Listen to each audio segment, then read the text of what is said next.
Chowdhury Donald লুয়ের একটা সাক্ষাৎকার নিয়েছেন ভয়েস অফ আমেরিকার একজন প্রতিবেদক, এবং তিনি লিখিত প্রশ্ন পাঠিয়েছেন তাকে। সেই প্রশ্নের উত্তর দিয়েছেন ডোনাল্ড লু। তিনি একটি প্রশ্নে, এই প্রতিবেদক একটি প্রশ্ন করেছেন, বাংলাদেশের প্রধানমন্ত্রী শেখ হাসিনা 23 মে অভিযোগ করেছেন যে বাংলাদেশ এবং মিয়ানমারের কিছু অংশ আলাদা করে পূর্ব তিমুরের মতো একটি খ্রিস্টান জাতিরাষ্ট্র গঠনের চক্রান্ত চলছে। তিনি আরও দাবি করেছেন যে তিনি যদি বাংলাদেশে একটি বিমান ঘাঁটি স্থাপনের জন্য একটি দেশকে অনুমতি দিতেন, তবে গত জানুয়ারিতে তাকে ঝামেলামুক্ত পুনর্নির্বাচনের প্রস্তাব দেওয়া হয়েছিল। প্রধানমন্ত্রী এ বিষয়ে নির্দিষ্ট কোনো দেশের নাম উল্লেখ না করলেও বাংলাদেশ এবং দক্ষিণ এশীয় মিডিয়ায় ব্যাপকভাবে প্রচারিত হয় যে তিনি যুক্তরাষ্ট্রকে ইঙ্গিত করে এই বক্তব্য দিয়েছেন। শেখ হাসিনা বলেন, অফারটি এসেছে একজন সাদা মানুষের কাছ থেকে। আমি যদি একটি নির্দিষ্ট দেশকে বাংলাদেশে একটি বিমান ঘাঁটি নির্মাণের অনুমতি দিতাম তাহলে আমার কোনো সমস্যা হতো না। তিনি যোগ করেন, যুক্তরাষ্ট্র কি কখনো বাংলাদেশে একটি বিমান ঘাঁটি নির্মাণের আগ্রহ প্রকাশ করেছে? এটা ছিল ডোনাল্ড লুয়ের কাছে ভয়েস অফ আমেরিকার প্রশ্ন। উত্তরে ডোনাল্ড লু যেটা বলছেন, এসব অভিযোগ সম্পূর্ণ মিথ্যা। আমরা বাংলাদেশের সার্বভৌমত্বকে সম্মান করি। নির্বাচনের সময় আমাদের অগ্রাধিকার ছিল শান্তিপূর্ণভাবে পরিচালিত অবাধ ও সুষ্ঠু নির্বাচনকে সমর্থন করার জন্য বাংলাদেশের সাথে কাজ করা। মন্তব্য জানতে চাই মাহমুদ সালাউদ্দিন চৌধুরী, 3 মিনিট সময়। ধন্যবাদ আপনাকে। আসলে আমাদের আজকের এই বিশেষ করে রাজনীতি সিজন 3 যারা দেখছেন সবাইকে আমি শুভেচ্ছা জানাই। আমার বন্ধু রবিউল, শুভেচ্ছা জানিয়ে শুরু করতে চাই।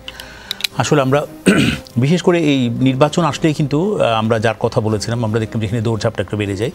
খুবই দুর্ভাগ্যক্রমে হলো আমরা যেভাবে হোক, আমরা সরকারি দল বিরোধী দল সবাই কিন্তু এক ধরনের প্রশ্রয় দিয়েছি নির্বাচনের আগে। এবং বিশেষ করে বিরোধী দলের অভিযোগগুলো এমন ছিল, মানে আওয়ামী লীগের বিরুদ্ধে বলতে গিয়ে এমন হয়েছে দেশ বিরোধী প্রচারণায় তারা নেমে গিয়েছেন। আমরা দেখেছি প্রতি মুহূর্তে তাদের একটা সেটই থাকতো কূটনৈতিক পাড়ায়, কখন ডোনাল্ড আসবেন, কখন অন্য কেউ আসবেন, যাদের সাথে কথা বলে অন্তত তারা তাদের পছন্দের নির্বাচন একটা করতে পারে সেই ধরনের একটা পরিবেশ তৈরি করার চেষ্টা করেছিলেন, কিন্তু তারা সফল হননি।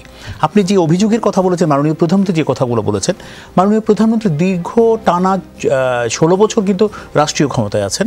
আমি যদি 7 জানুয়ারির আগে বলি তাহলে উনি দীর্ঘ 15 বছর যাবৎ ক্ষমতায় আছেন, এবং আওয়ামী লীগের মতো একটা দলকে তিনি নেতৃত্ব দিচ্ছেন 1981 সালের 17 মে থেকে এবং আজ পর্যন্ত। তাহলে ওনার জীবনের যে অভিজ্ঞতা, রাজনৈতিক যে অভিজ্ঞতা কিংবা রাজনৈতিক যে প্রজ্ঞা, এখানে আমি মনে করি আমাদের অনেকের চেয়ে অনেক বেশি ওঠেন। এবং আমি মনে করি যে কথাটা বলেছেন কোনো না কোনো অ্যাঙ্গেল থেকে তাকে অবশ্যই বলা হয়েছিল। এখন আমি যদি তাদেরকে এখন জিজ্ঞেস করতে যাই, তারা কখনোই এটা স্বীকার করবে বলে অন্ততপক্ষে আমি মনে করি, আর কেউ মনে করলেও কোনো সুস্থ মস্তিষ্কের মানুষ এটা স্বীকার করবে না। এই ধরনের কোনো না কোনো ব্যাপার সবসময় বাংলাদেশের জন্য হয়েছে। এরকম আমরা দেখেছিলাম গ্যাস বিক্রির একটা বিষয় ছিল, যখন 96-এ কিন্তু আওয়ামী লীগ ক্ষমতা থেকে। মানে আপনি বলছেন এই ধরনের অফারগুলো আন্ডার দ্য টেবল হয়, এগুলো আসলে প্রকাশ্যে আসে না। প্রকাশ্যে কাউকে জিজ্ঞেস করলে সেটা আওয়ামী লীগ সরকারকে জিজ্ঞেস করলে আওয়ামী লীগ সরকার না করবে, ডোনাল্ড লুকে জিজ্ঞেস করলে সেও না করবে। কিন্তু এই ধরনের শর্ত কি আরোপ করে এবং সেই শর্ত মেনে কখনো না কখনো কেউ না কেউ ক্ষমতায় আসে। তা তো অবশ্যই। আমরা তো 96-এর যখন বিএনপি ক্ষমতায়, আওয়ামী লীগ ক্ষমতা আসতো 2001 সালে নির্বাচনে ছিলেন, এবং তখন তো মাননীয় প্রধান একই কথা বলেছেন।